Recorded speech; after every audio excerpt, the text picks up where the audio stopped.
Hello everyone, হরে কৃষ্ণা। আবার একটা নতুন মেকআপ ব্লগে তোমাদের অনেক অনেক ওয়েলকাম। অ্যাকচুয়ালি এটা মেকআপ ব্লগ নয়, ভিডিও হয়ে গেছে। কেননা আমি তো ব্রাইডের লোকেশনে যাওয়ার সময় বা বাড়িতে যাওয়ার সময় যেভাবে ভিডিও করি সেভাবে আজ ভিডিওটা করিনি।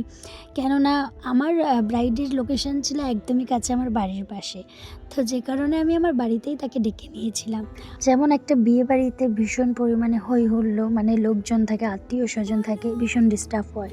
তারপর ঘরের দরজা ধাক্কানোর থেকে আরম্ভ করে মেকআপ আর্টিস্টদের তো জিনিসপত্র এ ঘর থেকে ও ঘরে টানাটানি হিচড়া হিচড়ি থেকে আরম্ভ করে সব কিছুই সহ্য করতে হয়। যাই হোক, যে কারণে মেন আরও বাড়ির কাছে, তাই আমি আমার বাড়িতেই ডেকে নিয়েছিলাম। তো বাড়িতে আমি ওকে ফুল লুক কমপ্লিট করেছিলাম। তো দেখতেই পাচ্ছ, ওকে আমি বিফোর আফটার লুক নিয়ে স্কিন প্রিপারেশন করা হয়ে গেছে। এইবার আমি ওর এখন কালার কারেকশনটা করে নিচ্ছি। স্কিনে যত স্পট ছিল সেগুলোকে আমি হাইড করে নিলাম। হাইড করে নিয়ে আমি ফাউন্ডেশন অ্যাপ্লাই করে দিয়েছি। তো এখানে হয়তো তোমরা আমাকে দেখতেই পাচ্ছ নাইটি পরে ভিডিও করছি। অ্যাকচুয়ালি না, এত তাড়াহুড়োর মধ্যে ছিলাম, দেরি করে ঢুকেছিল, এত তাড়াহুড়োই ছিলাম যে ড্রেসটা চেঞ্জ করার সময় পাইনি। যাই হোক, ফাউন্ডেশন অ্যাপ্লাই করে নিয়েছি। এটা ছিল একটা এইচডি মেকআপ। তো ফাউন্ডেশনটা এখন আমি ভালো করে ব্লেন্ড করে নিচ্ছি। এরপর আমি যাব কনসিলারে। তো হাইলাইট পয়েন্টগুলো আমি একটু হাইলাইট করে নেব কনসিলার দিয়ে। তো দেখো, আমি এখন কনসিলার দিয়ে হাইলাইট পয়েন্টগুলো হাইড করে নিচ্ছি। যারা মেকআপ আর্টিস্ট তারা তো জানোই, আবার বাড়তি করে কিছু বলার নেই, সকলেই জানো যে কোথায় কোথায় হাইলাইট করতে হয়। আর এটা কি করছি বলো তো, অনেকেই জানো, আর যারা জানো না তাদের জন্য বলছি। যদি কোনো ব্রাইডের বা মডেলের দেখো যে কোনো ক্লায়েন্টের স্মাইল লাইন পড়ছে ভীষণ পরিমাণে, তো এইভাবে যদি একটা ইয়ারবাডস দিয়ে যদি একটুখানি সেই স্মাইল লাইনের জায়গা থেকে এক্সেস প্রোডাক্টটা একটুখানি যদি উঠিয়ে নাও, তারপরে যদি ভালো করে ব্লেন্ড করে পাউডারটা সেট করে দাও, তাহলে কিন্তু যতটা পরিমাণে স্মাইল লাইন পড়ে সেটাকে অনেকটাই কন্ট্রোল করা যায়। একেবারে কন্ট্রোল করা যায় বলবো না, কিন্তু অনেকটাই কন্ট্রোল করা যায়। ব্রাইডের বিয়ের দিন প্রচুর পরিমাণে প্রোডাক্ট ওখান থেকে উঠে গেছিলো, স্মাইল লাইনটা ভীষণ পরিমাণে বোঝা যাচ্ছিলো। তো এটা করার পর অনেকটাই কন্ট্রোল হয়েছে। যতটা পরিমাণে স্মাইল লাইন পড়ার কথা ততটা পড়েনি। তো ভালো করে সেটাকে সেট করতে হবে পাউডার দিয়ে। তো আমি সেরকমভাবেই সেটটা করে এখন আমি আই মেকআপে চলে গেছি। আমি আইব্রোটা ভিডিও অফ করে, আসলে সেদিন আমার কোনো অ্যাসিস্ট্যান্ট ছিল না, সাথে দুটো বোন ছিল, ওরা একটু আড্ডা আমাকে হেল্প করছিল। তো তখন আর ভিডিওটা ঠিকমতো নেওয়া হয়নি আমার তাড়াহুড়ো। তো ব্রাইডের আইব্রোটা ফিল করা ছিল না, আইব্রো ফ্লাক কোনোদিনও করে না, যে কারণে আইব্রোটা মানে ফ্লাক করেনি, খুব লাগে তাই। তো সেটাকে একটু ভালো করে ম্যানেজ করতে হয়েছে। দেখো, বোঝাই যাচ্ছে না যে ব্রাইড আইব্রো করেনি, যদিও বা যখন জুম করে ভিডিওটা দেখানো হবে বুঝতে পারবে যে আইব্রো আছে সাইডে একটা দুটো বেরিয়ে। যেটুকু আমার সম্ভব ফিল করা সেটুকু আমি করেছি। তো তোমরা অবশ্যই ভিডিওটা সম্পূর্ণ দেখতে থাকো। এখন আমি ভালো করে কনসিলারটাকে ব্লেন্ড করে একটু পাউডার সেট করে নেবো, দেন আমি আই মেকআপে যাই। আই মেকআপটা সিম্পলের মধ্যে করেছিলাম, কোনো কাট ক্রিজ না, কোনো ফুল কাট ক্রিজ না, স্পটলাইট আই মেকআপ না, বাট আই মেকআপটা ভীষণ সুন্দর লাগছিল। টানা টানা চোখ করা হয়েছিল, দেখতেই পাবে সেটা ভিডিওতে তোমরা। আমাদের সেকেন্ড মেকআপ ব্যাচ স্টার্ট হয়ে গেছে। তোমরা যারা আমার থার্ড মেকআপ ব্যাচে জয়েন করতে চাইছো অবশ্যই আমার সাথে কন্ট্যাক্ট করতে পারো স্ক্রিনে দেওয়া নাম্বার থেকে। আমাদের এই বেসিক টু অ্যাডভান্স মেকআপ কোর্সে তোমাদের সব কিছু শেখানো হবে, যেমন কলকা, eye makeup, hair style, advance hair style অবধি তোমাদের শেখানো হবে।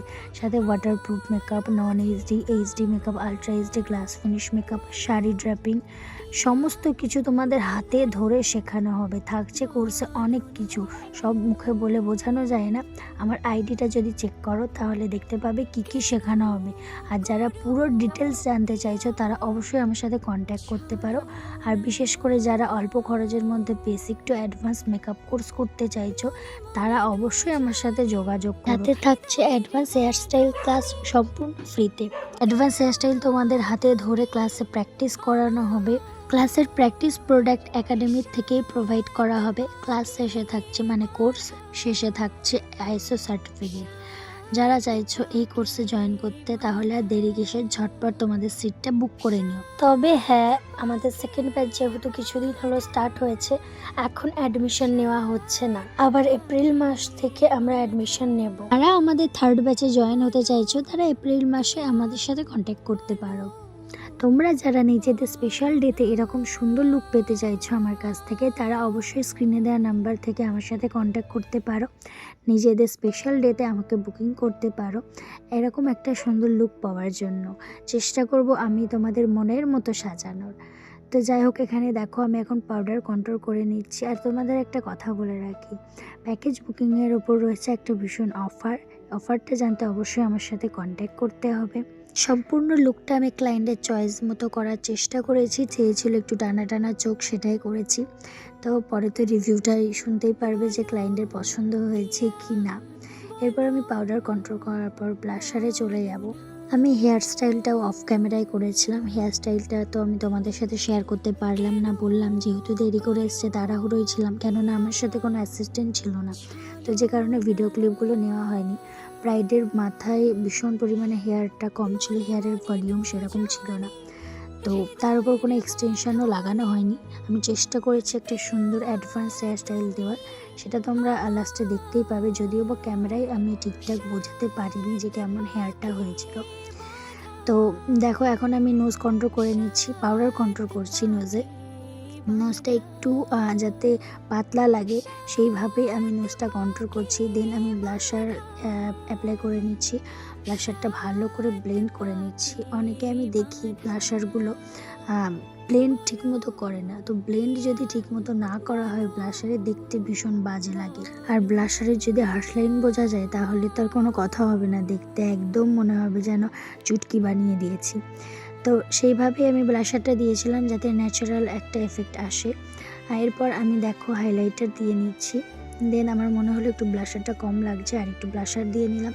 হাইলাইটারটাও দেখো আমি ক্রিপ প্রসেসে দিচ্ছি যাতে হাইলাইটারটাও জেগে না থাকে, মানে বেশি যেন মনে না হয় যে এক জায়গায় লেগে গেছে। তার জন্যই কিন্তু আমি একটু হাইলাইটার ব্রাশটা ঘুরিয়ে ঘুরিয়ে অ্যাপ্লাই করছি। তো এগুলো সব কিছুই তোমাদের ক্লাসে ডিটেলসে শেখানো হবে। এখানে আমি ওফরার হাইলাইটার প্যালেট থেকে হাইলাইট করে নিচ্ছি। আর দেখো আমি চেষ্টা করেছি ভীষণ কাছ থেকে দেখানোর ফেসখানা, যাতে তোমরা বুঝতে পারো মেকআপটা কেমন হয়েছে, কতটা ফ্ললেস বেস হয়েছে। তো এবার আমি লিপস্টিক পরিয়ে নিচ্ছিলাম। লিপস্টিকটা খুব একটা নিউডও রাখিনি, আবার খুব একটা কালারফুলও করিনি, একটা পিঙ্ক শেডের মধ্যে রেখেছিলাম লিপস্টিকটা। এবার আমি মাস্কারায় চলে গেছি, মাস্কারা অ্যাপ্লাই করে নিচ্ছি। আর সত্যি বলতে ব্রাইডকে আমি ল্যাশ পরাইনি, কেননা ব্রাইডের ল্যাশগুলো এত বড় বড় ছিল, এমনিতেই মনে হচ্ছিল ল্যাশ হয়ে গেছে, এতটাই সুন্দর লাগছিল। জানি না কতটা আমি ফোনের ক্যামেরায় বোঝাতে পেরেছি। সামনের থেকে দেখে মনে হচ্ছিল যে ল্যাশ পরানো আছে। তো এটা হচ্ছে ব্রাইডের বিফোর লুক অ্যান্ড এটা হচ্ছে আফটার লুক। অবশ্যই কমেন্ট করে জানিও যে কেমন হয়েছিল। আমার কেমন লাগলে একটু রিভিউটা দাও। পছন্দ হয়েছে? খুব ভালো লেগেছে, ভীষণ পছন্দ হয়েছে। আমি স্যাটিসফাইড। যেরকম টানা চোখ চেয়েছিলাম সেরকম টানা চোখ হয়েছে, ছোট একটা কলকা হয়েছে, ওপেন হেয়ার হয়েছে, সব হয়েছে। ভিডিওটায় কোনো এডিটিং নেই। অবশ্যই তোমরা কমেন্ট করে জানিও লুকটা কেমন হয়েছে। আর যারা নিজেদের স্পেশাল ডেতে এরকম সুন্দর লুক পেতে চাইছো অবশ্যই আমার সাথে কন্ট্যাক্ট করো। আমি চেষ্টা করব তোমাদের মনের মতো একটি সুন্দর লুক দেওয়ার। আর এরপরে দেখতেই পাবে যে তাকে স্টেজে গিয়ে কেমন লাগছিল, ব্রাইডকে স্টেজে গিয়ে কেমন লাগছিল। চলো টাটা।